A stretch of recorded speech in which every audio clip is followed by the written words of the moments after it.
Hello everyone, welcome to the spoken tutorial which is more of an update tutorial and not a full length video.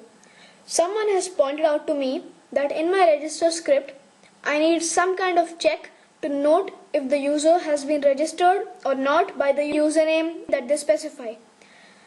Let us go back to our form which is here. Here you can type your full name, you can choose a username and a password. I have had these values here before. Let us get rid of them for now. But what we want is when we are choosing the username, for example, let's say I am registering with the username Alex. In the database, we can see here that the username Alex already exists. So what we will do is check the existence of the username. If the username already exists, we are not going to let the user register because we don't want a double username. If I were to register here, let me put the password in and choose the username as Alex. The username Alex is already in the database. Let's change this for namesake and click register. I have been successfully registered. Let us look inside our database. We can see that we have two usernames with Alex. Now this causes problems while logging in. The first occurrence of name, this one here will be logged in and this one will be ignored. So this person really will never be able to log in into the database. So let's just delete this. You need to create some kind of check to see if the username already exists. This is incredibly easy. There are more than one method for doing it. But I am going for the simplest and probably the most effective way which is going to work. The first thing I want to do is take my code to connect to my database. Selecting my database, I want to take this up to just where the submit button is checked. So this is just connecting to the database. I'm inside here. Then under here I can start my code to check my username. Now you can't put your check anywhere.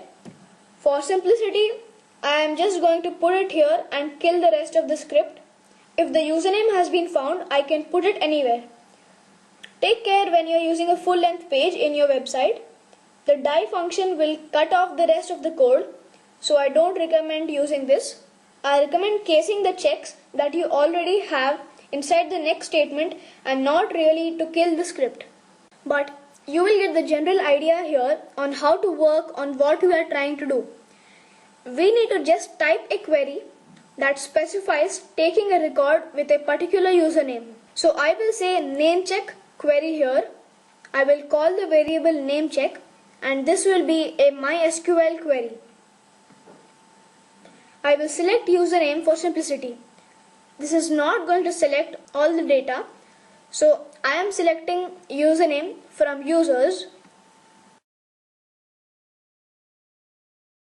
since that's our table name here.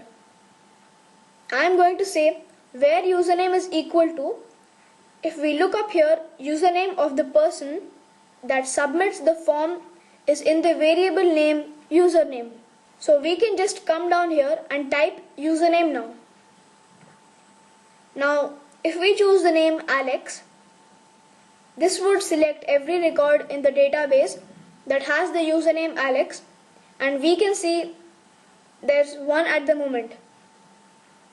Now, if I were to specify in this case with only one record, if I were to specify the username as Dale, for example, no records will be returned.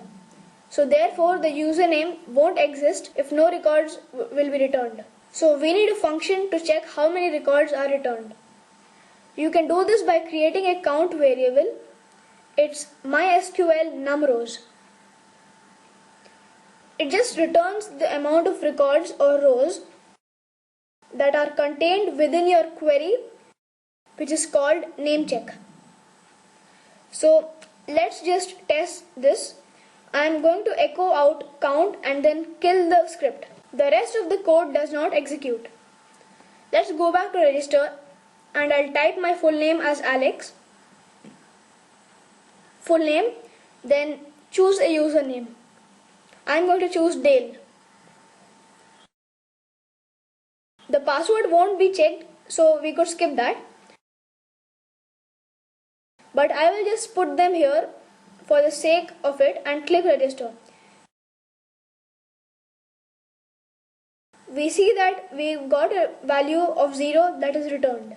That's because Dale is not actually in the database as a username. However, if I change this to Alex, that will be a small a. We have got some strip tags. The way to deal with case sensitivity as well is, so this is another pointer.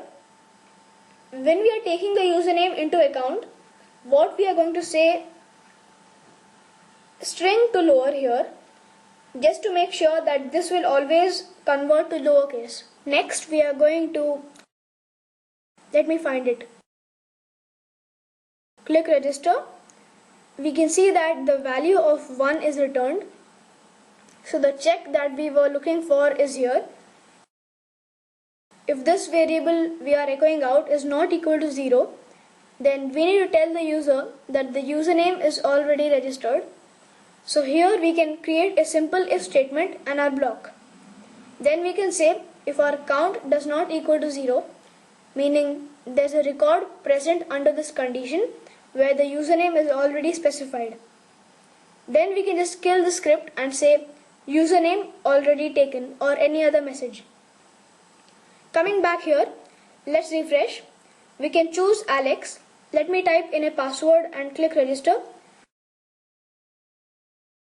You can see that we have got username already taken error. If I was to type Dale and choose a new name and a password and click register,